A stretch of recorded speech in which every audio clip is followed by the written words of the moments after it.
if you would take a deep breath with me and hold your breath there, and you can keep holding it, that little bit of air between the stopping of your breath and what's left is all that people with lung cancer can have.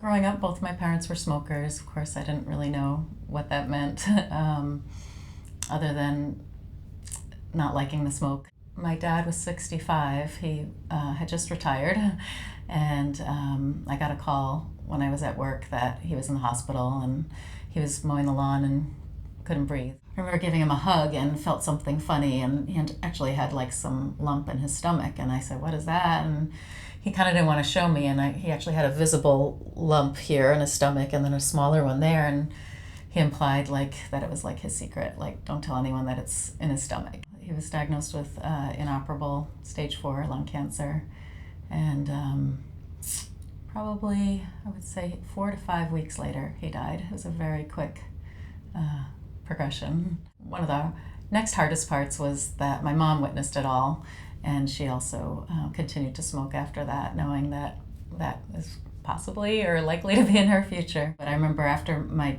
dad was sick and died, she said, "I probably have 7 or 8 more years, and I'm pretty sure I'm going to die by then." She was sort of assessing how much money she needed, and it was 7 years later that she got sick. Kind of like bad deja vu. Mm-hmm. She was in the hospital, couldn't breathe.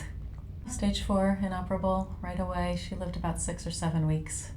Not sure I could go through it again. In some ways, I barely made it through the first time. I remember getting really depressed.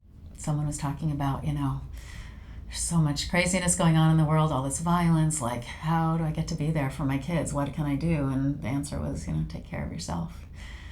It's like such a simple answer, take care of yourself. What I have that I'd like to be able to share with people, how I think I can help people the most, is to talk about what it was like to be a daughter of parents with lung cancer, not just one, but 2. The pain and suffering and trauma that it caused me, that was, could have been helped. I'd like to think it could have been helped.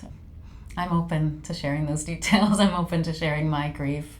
I'm an open book, and I'd love to share that experience so less people have to go through it. I share my voice so that other people can hear about my experiences and hopefully not have to go through what I went through and not have to go through what my mother and father went through.